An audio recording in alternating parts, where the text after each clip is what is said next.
Welcome to the Computer Security Seminar from Purdue University.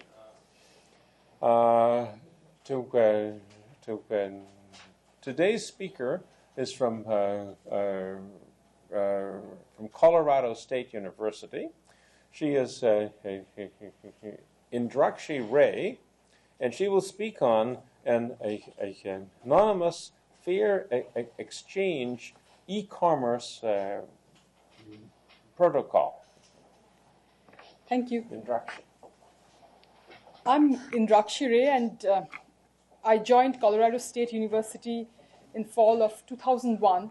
So before beginning my talk, I would like to very briefly describe some of the current projects I'm involved with.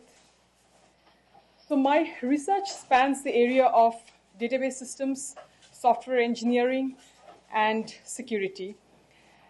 The work that I'm doing in software engineering is basically on designing secure systems. Now, pretty much everybody agrees that you need to address security concerns at every phase of the software development lifecycle. You can't add security as an afterthought to any system. So we are trying to address security concerns at the design phase. Now, design of a software application is not designed as a monolithic unit. It is typically decomposed into modules on the basis of functionality. And security concerns in general are pervasive in nature. By this, I mean that a security concern impacts not only one module, but impacts several of these modules. Now, embedding the security concern inside the application has several disadvantages. For example, if you are to understand the security concern, you must understand the functionality of the module in order to understand the security concern. If you want to change it, you have to make the changes in a number of places because the security concern is spread across multiple modules. So our solution to this problem is to abstract away the security concern into a separate module, which we term the aspect, and then methodically integrate this aspect with the module of the application. And the end result of this integration is that you have an application in which the security concerns have been addressed. Now, isolating the security concern into an aspect has certain advantages. For one, now the security concern is kept separate from the application, so they are separately documented, the security requirements. You can understand it more clearly because now you don't have to understand the application to understand the security concern. And the third is changing is much easier because when the security concern changes, you just make the change in the aspect and you can get the effect. So this, having said that, but before this approach can be used, we need to answer some research questions such as how do we specify security aspects? How do we what are the properties of the security aspects? How do we verify these properties? How do we analyze the security aspects? How do we integrate multiple of these aspects? And how do we how do we resolve conflicts between the different security aspects? So this project that I just mentioned is funded by the Air Force Office of Scientific Research, and a related project that we are doing is on the design of trustworthy systems, in which we have, a trustworthy system typically has different dimensions to it. For example, it should be fault tolerant, it should be secure, it should, satisfy certain performance objectives. Now, all these different dimensions impose, different kinds of requirements, and sometimes these requirements conflict with each other. So how do we find such conflicts? How do we do the conflict resolution? And what can we say about the resulting system? The other project that I'm doing is based on survivable transaction processing. And the idea is that however sophisticated prevention techniques you come up with, attacks are a fact of life and they will occur. And this is because attacks can occur not only from outsiders, attacks can be caused by perfectly legitimate, authorized users, disgruntled users. So they may go ahead and corrupt part of your database. And so other transactions reading from these corrupted data items and writing other data items helps spread this damage. So the issue here is how do we assess the damage? How do we repair the damage in a timely fashion? And the problem becomes even more acute when the transactions in the system are not just simple transactions of the classical transaction processing model, but they are more advanced transactions, and which are basically composed of component subtransactions having complex dependencies between them. So in this case, the dependencies also further help spread the attack. So this project that we are doing is funded by the National Science Foundation. And the third project I'm currently involved in is on modeling trust. Now, in the security world, people assume a very simplistic notion of trust. Either an entity is trusted or it is not trusted at all. But in real world, there is no such absolute trust or distrust. We have different degrees of trust. So I might trust you to some degree on some context. Now, what we are trying to do over here is try to identify what are the factors that affect trust as pertaining to information systems. So what are the factors it depends on? How can we come up with a degree of trust? And how does trust change with time? What happens if we combine information having different degrees of trust? What is the resulting trust value of this information? So these are some of the questions that we are trying to answer. And this project is funded by Air Force Research Labs and Federal Aviation Administration. Having said that, I come now to the main part of my talk, which is an anonymous FairExchange e-commerce protocol. And this was one of our past projects, and it was funded by the National Science Foundation. And this work I did with my colleague Indrakshi at Colorado State University. So the outline of this talk will be organized as follows. Now, we feel that a FairExchange e-commerce protocol must have three very important properties: FairExchange, CrossValidation, and anonymity. And in the motivation part, I will try to explain why we think these three properties are necessary for FairExchange protocols. Next, I'll present some background. We use different types of keys in our system, so I will just describe the kinds of keys that we use. Then I'll describe the protocol, and finally conclude the talk. Now, during the talk, please feel free to interrupt me at any point if you need some clarifications. So the first property we think is very important for an e-commerce protocol is FairExchange. And by the word FairExchange, we mean that there are two parties who are trying to exchange each other's items. So the idea is that either the exchange will take place completely or will not take place at all. Now let's see why this property is needed in the context of e-commerce transactions. So we have a customer, and who's that lady, and we have a merchant. And the customer tells the merchant, I want to purchase Mento Madness. The merchant gives all kinds of assurance to the customer, saying that your financial information will be appropriately encrypted. And he also tells the customer that the cost of the product is $25. The customer duly sends an e-check for $25. So the merchant says that he was my 10th victim, bye.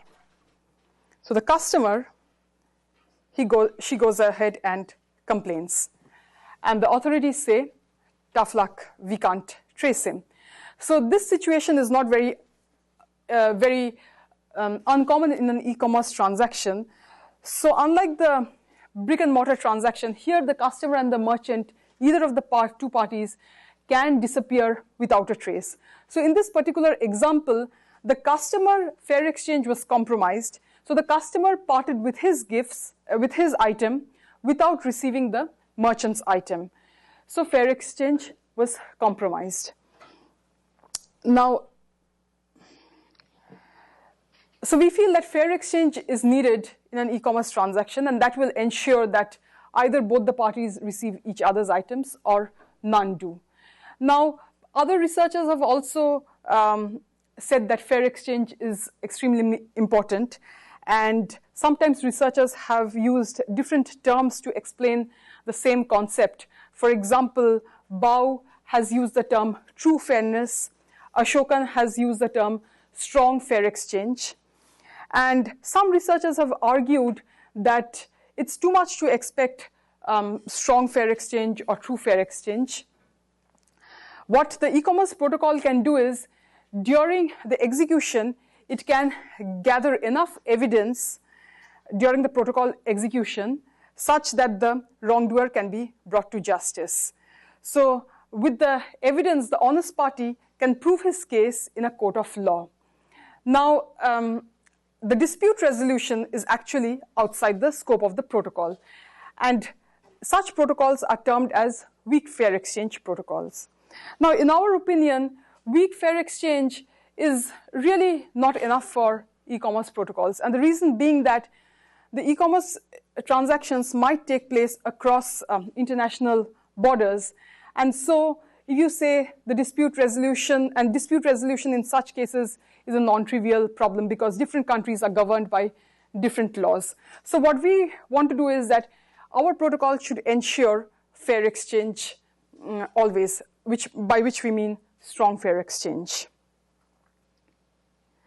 The next property that we are looking into is called cross-validation, and by this we mean that before a customer makes a payment, he must have assurance that the product that he's about to receive is the one he paid for. So as before, the customer says that he wants to purchase this product, and the merchant says it will be $25. So the customer sends a check of $25, and the merchant says, here is Mento Madness. So what can go wrong? So the merchant just simply disappears. The customer finds that this is not Mento Madness, this is just garbage. So he complains, and again he receives the same response that we cannot trace him. So in this particular scenario, an exchange has taken place, but the customer did not receive the item which he wanted. So that's why we have this next property, that somehow we must ensure that the product the customer is about to receive is indeed the one he's paying for. Now, one might argue that these two properties can be very easily achieved if we have a trusted third party. So we have the merchant, and we have the customer, and we have a trusted third party. So the merchant and the customer each send their respective items to the trusted third party. The trusted third party verifies the correctness of the items, and if so, then forwards the respective items to the parties. But the problem with that approach is that the third party is actively involved in the e-commerce transaction. So the third party can become a source of bottleneck and might even be a source of target for denial of service attacks. So the ideal solution is to do without the third party. However, it has been formally proved that fair exchange is impossible to ensure in the absence of a trusted third party. So our goal was to minimize the involvement of the trusted third party. So the trusted third party is there, and he will be invoked only if there is a problem. But in normal cases, when the parties are behaving correctly, then he won't be invoked. The third property that we think is very important for e-commerce transaction is anonymity, by which we mean that the customer cannot be linked to the e-commerce. The true identity of the customer cannot be linked to the e-commerce transaction. And let's see why this property is important. So as before, the customer wants to purchase some item, and the merchant says that it will be $25. And the customer has become clever, and he has said that I won't part with my money until I receive the product. The merchant, on the other hand, is afraid of losing, so he again doesn't want to part with his good before he has received the money. So to solve this problem, the customer provides some kind of an assurance that says that he will make the payment once he receives the product. So he sends a guarantee. The merchant then sends the product. And the customer now sends the payment. So in this particular scenario, fair exchange has indeed taken place, because now the customer has received the correct product and the merchant has received the money. So fair exchange has taken place. But the merchant infers that this lady likes Jamaican music, spam her with other offers. So the customer receives a lot of spam and complains to the authority, and the authority says that this is not spam. You once did business with the merchant. So in this case, this is a very simple consequence of breaching anonymity, but there can be even more serious consequences, because if the anonymity of the compromised, for identity thefts and things like that, it might be very important for some customers to preserve their anonymity. So this is another property we think is very important for the e-commerce transaction. So we want to ensure that a transaction cannot be linked or traced back to a particular customer. And sometimes the merchant wants to also maintain anonymity, but more than oftentimes the customer wants to maintain anonymity. The merchant, in our protocol, we can provide anonymity for the customer as well as for the merchant. But in this version of the protocol, we just discuss about the anonymity of the customer. So here, these are the three properties that we are looking at. And now we give some background on the kinds of keys that we use in our protocol. So the first kind, which we write as asymmetric keys, those are the similar kinds of keys that are used in public key crypto systems. And then we define a notion of compatibility of keys. So two keys are compatible if they share the same exponent and n1 and n2 are relatively prime. And E is relatively prime to phi n1 and phi n2, where phi n1 and phi n2 are Euler's totient functions. So this is our notion of compatible keys.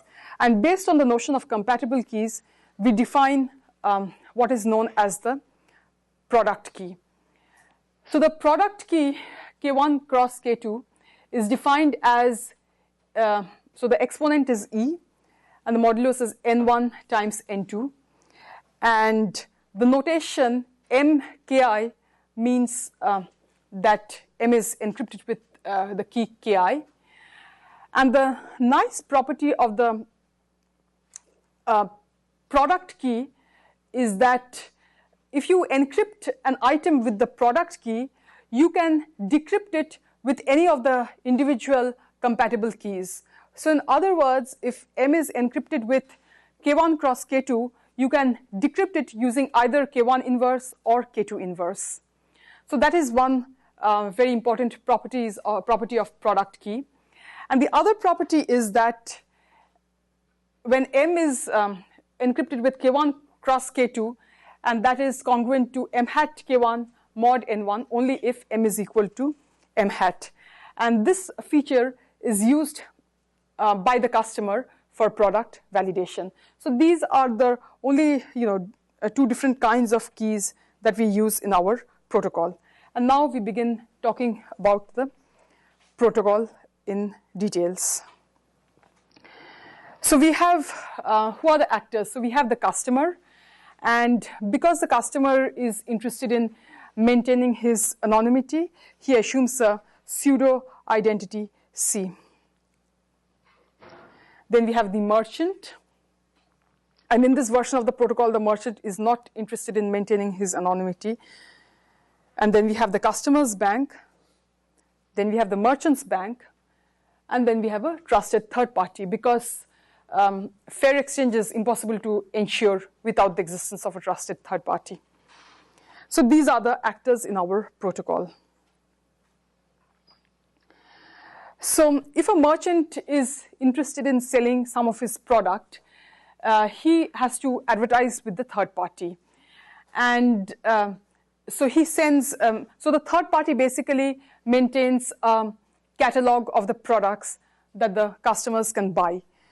So the merchant must register with the trusted third party, and he sends the product M, its description, and the keys K1 and K1 inverse. And the third party checks whether M matches the description D. So the third party is effectively checking for any false advertisement claims or such things. And so the third party validates the description against the product.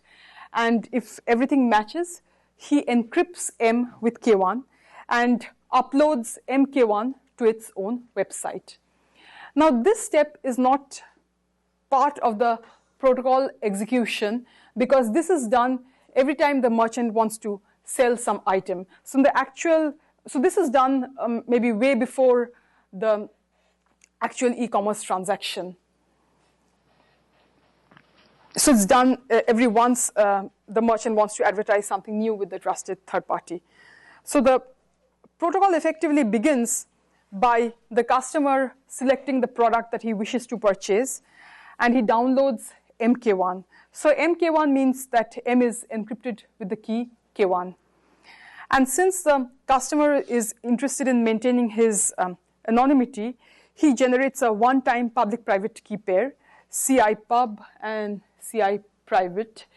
And this public-private key pair is to be used by the customer for the entire duration of the transaction.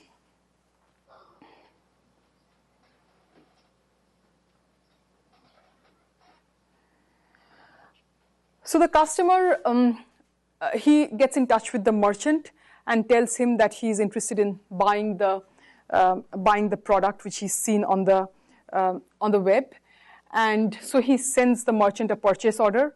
The purchase order basically contains the product identity, the cost of the product, and he signs the purchase order using his one-time private key. And he also needs to send the one-time public key to the merchant because otherwise the merchant won't be able to decipher the purchase order. And he also signs a digest of the purchase order. That way the merchant can verify he has received the correct purchase order.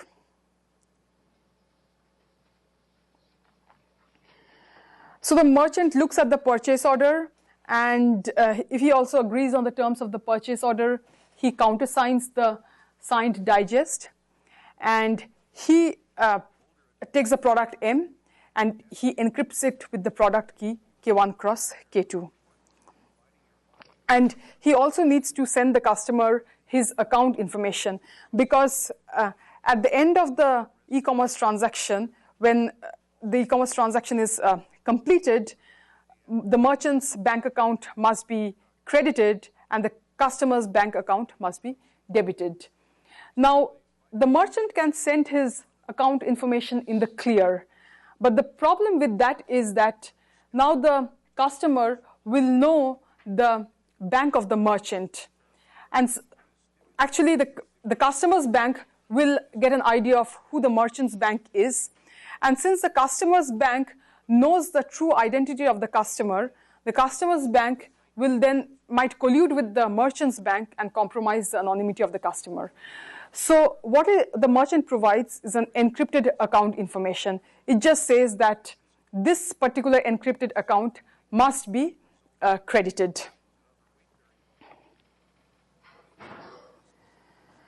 So the customer compares the downloaded version of the product. He compares MK1 that he downloaded with that he received from the merchant. And if these two compare, then he will be interested in purchasing this product. So in that case, he would need to send a money transfer instruction to the bank.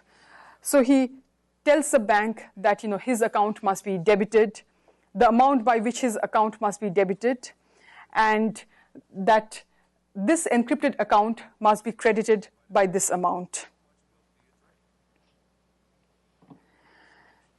So the bank debits customer's account and sends a signed payment token to the customer.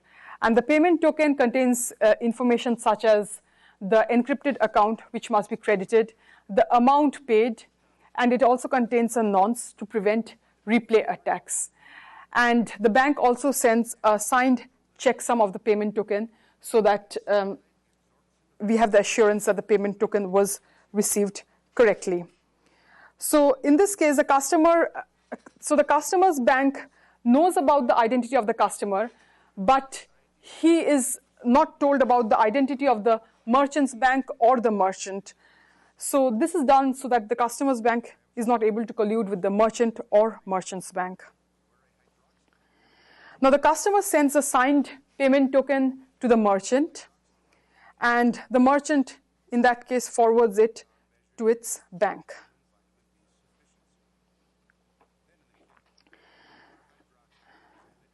Oh, I forgot one thing actually. Okay, so when the customer's bank is sending the payment token, he must actually sign the payment token as well as sign the checksum of the payment token. And if he signs it with his own private key, then the merchant's bank will get an idea of who the customer's bank is. So what he does is he signs it with a group key that is common to all the banks, and that way the merchant can verify that some bank has signed this payment token, but he won't be able to know exactly who is the actual bank who has signed this payment token. So that's why B private indicates the group key that is common to a set of banks. So customer sends the signed payment token to the merchant. Merchant now forwards the payment token to its bank. Merchant's bank verifies the bank's signature on the payment token, so it understands that it is legitimate, and he is able to decrypt the merchant's account, and so he credits the merchant's account by the amount given in the payment token and sends an acknowledgement to the merchant. So he tells the merchant how much the amount of money by which his account has been credited.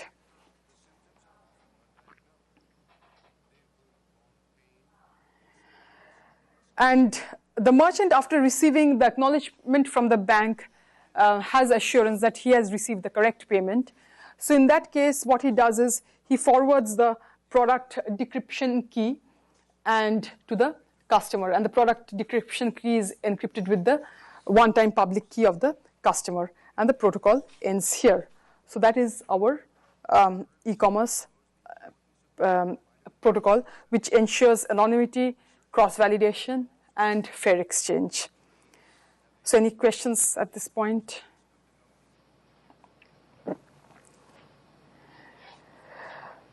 So we claim that our protocol ensures fair exchange. And how do we make this claim? Now, there are two possibilities. Either the customer can misbehave or the merchant can misbehave. So the customer can, and what are the ways in which a customer can misbehave? A customer may not send the correct amount in the payment token. So he might send something less in the payment token.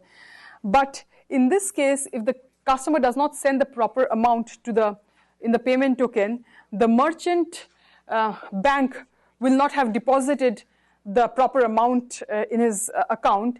And in that case, if the merchant does not receive the acknowledgement if the proper amount has been deposited or not, he won't send the product decryption key. So if the customer sends anything less than the actual amount, the merchant does not provide the decryption key. So in this case, fair exchange is not compromised. The other possibility is that the merchant actually has behaved in the correct manner, but the customer lies about him. The customer goes and tells the trusted third party that, I have sent everything to the merchant, but I've sent the correct payment, but I have not received the item in return. But in order to go to the trusted third party, he needs to produce, all the things that he had given the merchant. So he needs to provide the purchase order, the payment token, and all these details he needs to provide the third party. The third party can verify these, that all these items are correct, and the third party can get in touch with the merchant and ask him to resend the product. If a customer receives the product multiple times, we assume that it's a digital product, and receiving the item multiple times is the same as receiving it exactly once. So in this case, the customer, when he gives the third party all this stuff, he's also giving the payment token. And so FairExchange is not compromised. The other possibility is that the merchant can behave maliciously. So the merchant might receive the entire payment, but he may not send the decryption key. So in this case, or he might disappear before sending the decryption key. So in this case, the customer again complains to the trusted third party, and when he makes such a complaint, he provides all these information, the purchase order as well as the payment token. The third party tries to get in touch with the merchant, and if the merchant cannot be contacted, then there's an escrow of the product that is resting with the trusted third party, which is M. So the trusted third party in such a case forwards M to the customer. So in this case also, the merchant cannot really get away without providing the product. So FairExchange is not compromised by our protocol. The other property that we were looking for is that the customer must, which is the cross-validation, which ensures that the customer, before making the payment, the customer will have the assurance that the product he's about to receive is actually the product he's interested in. And so this cross-validation he does with that he compares the product key MK1 cross K2 with K1, and if M and M hat are identical, then his validation will succeed. So with this, he will know whether he's going to receive the correct product before actually making the payment.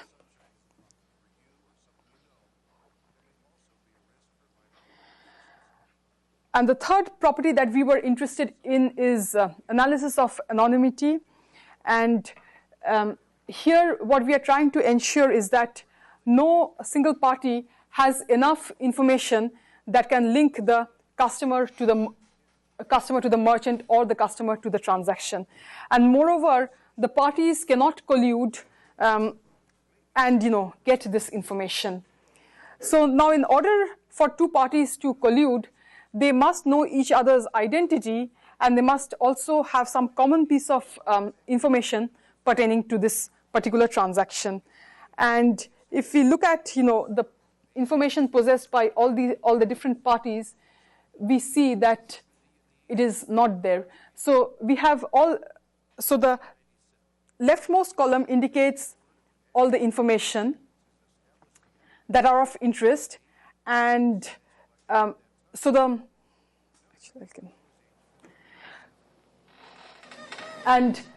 each of the rows says what is the information possessed by each party. For example, the customer's bank knows the customer's ID, the customer's bank knows his own ID, but he does not know the merchant bank's ID or the merchant's ID or the third party's ID. The customer's bank knows the customer's account, but he does not know the merchant's account or the purchase order, or he knows the actual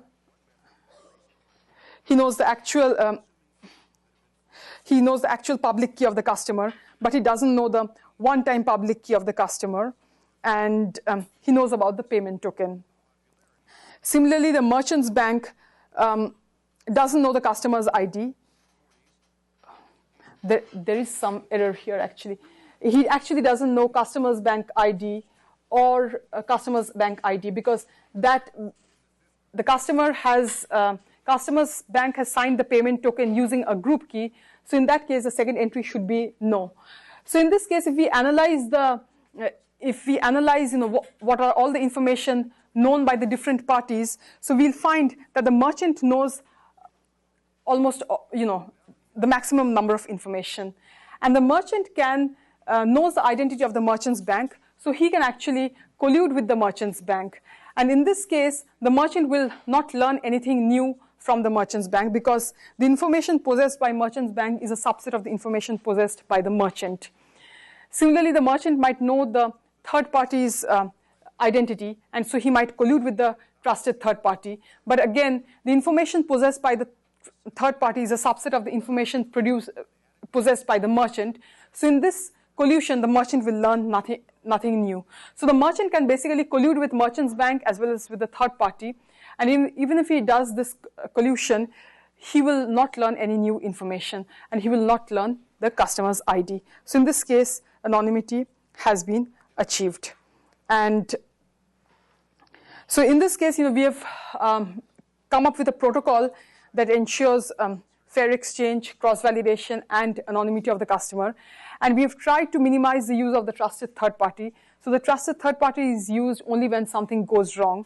So if the merchant or the customer fails or behaves maliciously, then only the trusted third party is contacted. Otherwise not. And in a subsequent work, we are investigating how the work of the trusted third party can be distributed across different trusted third party, so that a quorum of them must get together, and that way, we minimize the trust on a single third party to get the information. So with that, I conclude my talk. Do you have any questions?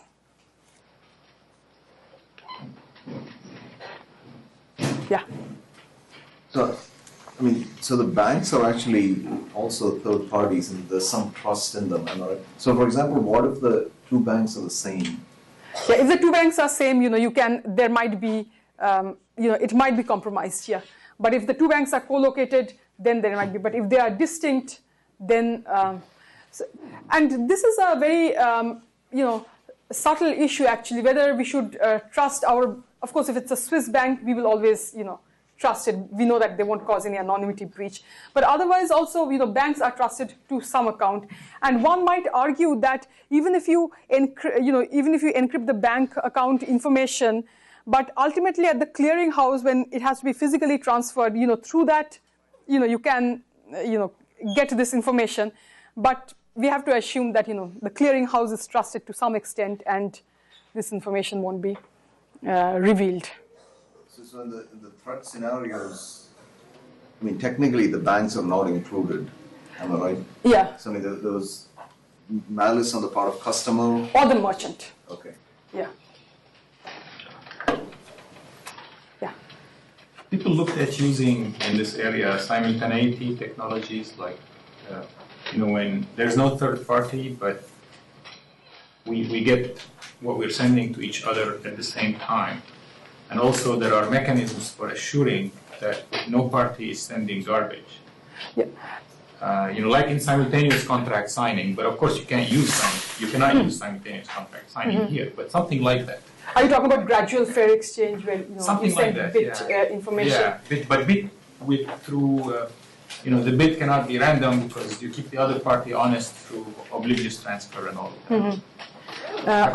Have people done that? No, I haven't come across anything. There have been some work on gradual fair exchange, but some people argue that gradual fair exchange is also not true fair exchange because there's always one bit of difference actually. But you can try both possibilities. Yeah, both possibilities. If it's one bit, it's no big deal. It's not a big deal. Yeah. So there are some work along those lines. Gradual fair exchange they call it actually. Yeah. And this eliminates the third party. Yeah, that in a sense eliminates the third party. Yes. I'm going to maybe ask you for a reference. Yeah, but I can give you the reference of a paper. Actually, just before, I couldn't find the reference, but I have a paper which says that absolute fair exchange, and it has proved theoretically, you cannot ensure absolute fair exchange without the third party. I will give you the paper. I will send you the paper, actually. It's a very interesting paper, and they've proved it, actually. Yeah. But didn't that paper prove it only in the sense that the gradual fair exchange doesn't work if you have computationally different people, like one person's a PDA and the other person's a powerful workstation. Gradual fair exchange doesn't work in that cases. Yeah, that's right. Yeah. Yeah. Even anonymity will be hard if you look at the network traffic and stuff like that. Yeah. This one is saying that through the protocol, your anonymity won't be compromised. Actually, of course, if you install spyware, you can do so many things to compromise your anonymity. But what here we are trying to do is that through this protocol, your anonymity, anonymity in the sense of, the customer cannot be linked to that transaction under certain assumptions. If you have a trusted third party, the clearing house is not going to, cause a breach of anonymity. And of course, you have to actually use some kind of anonymizer protocol, through at the network end to ensure that, from your address, your anonymity won't be compromised here.